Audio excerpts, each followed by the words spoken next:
Morning, how's summer going? I'd love to change this topic. I'd love to either not do it or promote my business and give out a couple I like it really. But unfortunately the topic keeps getting new pieces of information added to it, which now is a rabbi's car being firebombed in his own house driveway with Happy Hanukkah written on top of it. Obviously Laura Tingle from the ABC would confirm that has nothing to do with religion as well. And some crazy yarra in WA has been found after posting support for Bondi. Get that through your heads. Has been found to be a Hezbollah supporter with a flat full of guns and ammunitions. Just great, isn't it? So our skunk Prime Minister, Anthony Albanese, who's no longer fit to be Prime Minister, of course has said all the right things again, because he's just sickened and horrified that that people can have such hate in their heart and be genuine racists. This is the man who refuses to hold a royal commission. One of my favourite themes is don't worry about what people say, worry about what they do. Anthony Albanese is now a skunk, unfit to be our Prime Minister because he refuses to actually produce genuine support for the Australian Jewish community in holding a royal commission, because of course he doesn't want the realities stated of how a community, Australian community, was unaccountably demonised for 26 months leading up to Bondi.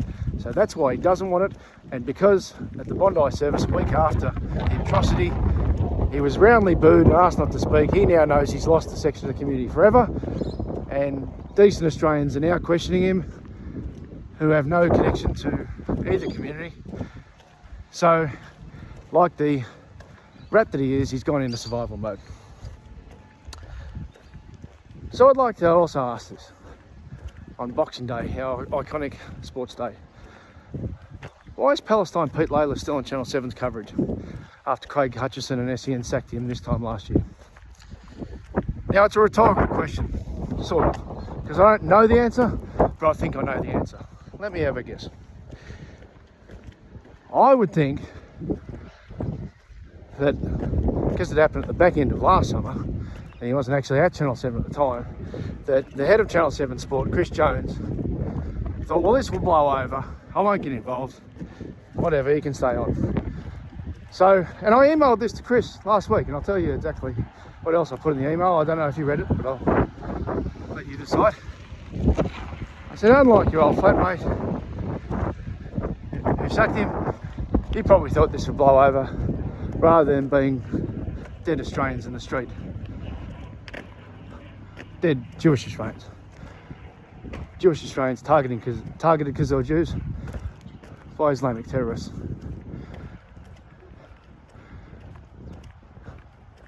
I reckon he thought it would blow over. Now, the reason I emailed Chris, good fella back in the day, haven't spoken to him for years, was I was just being kind. I was giving him a heads up because I thought, gee, I don't think having such a, in quotation marks, pro-Palestine supporter on would be appropriate the morning the Australian cricket team pays tribute to Bondi.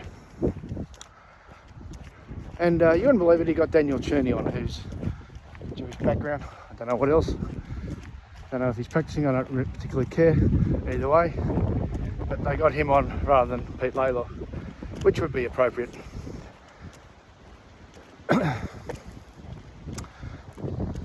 See, here's the thing. The other reason why I suspect he's still on the coverage is because after Craig Hutchison and SEN did the right thing by sacking Pete Lalor from their station, and let me just tell you one thing, I've stated this on social media, 3 different SEN employees gave me the heads up that it was going to happen, and they were all delighted, and none of them knew each other.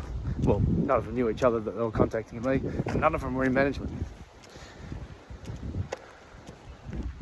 But of course, SEN, and fair enough, once they did their deed, didn't want to talk about it again, moved on. I know a couple of weeks later, Hutchie defended it. this podcast. But in general, once you've made the decision, you just cut and tuck. That's the reality. And conversely, Pete Lalor then, and rightly so, went on the charm offensive in the media. And he gets interviewed with a whole lot of softball questions by the ignorant, by those just filling in time, and who knows, maybe some of them were racist as well. I don't know. But I do know one thing. When you're getting a whole lot of softball answers to defend the sewage that you were putting out on social media, you're going to look a lot better than you should have. So let me get to some specifics, or questions I would have asked Peter if I was interviewing him.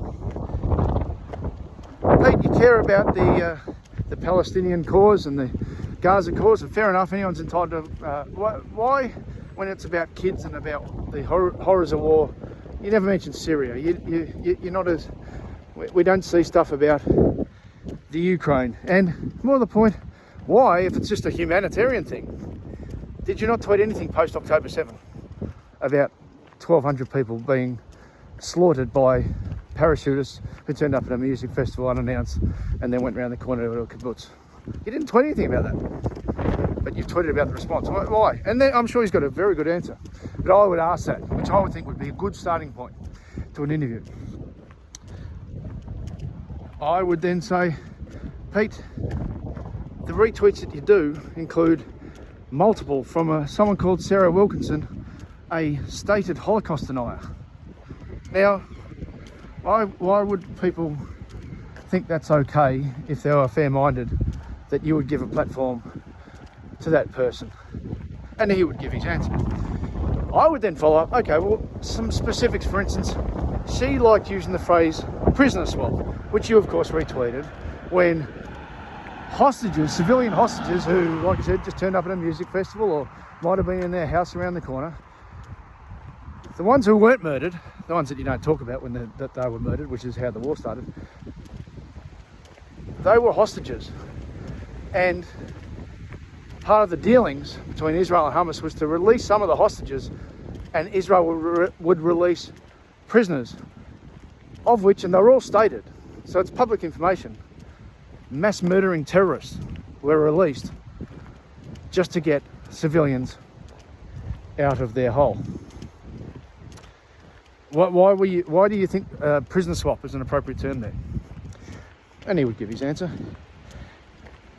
Pete, you tweeted things like, and by the way, I've got receipts, so if he wants to defend himself, he's welcome, and I'll be coming back just as hard, Caulfield Tech building site style. You tweeted out, the hostages seemed happy and healthy and well treated. Apart from the god-awful ignorance that a journalist could just make that assumption and then retweet it. These are people whose lives were taken away from them for a year, and since then it's been established like they were hung upside down like a rotisserie chicken. Yeah. Why would you retweet Paul Bongiorno saying the inherent lesson of the Holocaust were people inherent right to dignity? That's the main lesson for the Holocaust. Pete, I would think that the main lesson for the Holocaust is it's not okay to unaccountably murder people based on their race. And Pete, do you know what happened at Bondi? People were unaccountably murdered because of their race.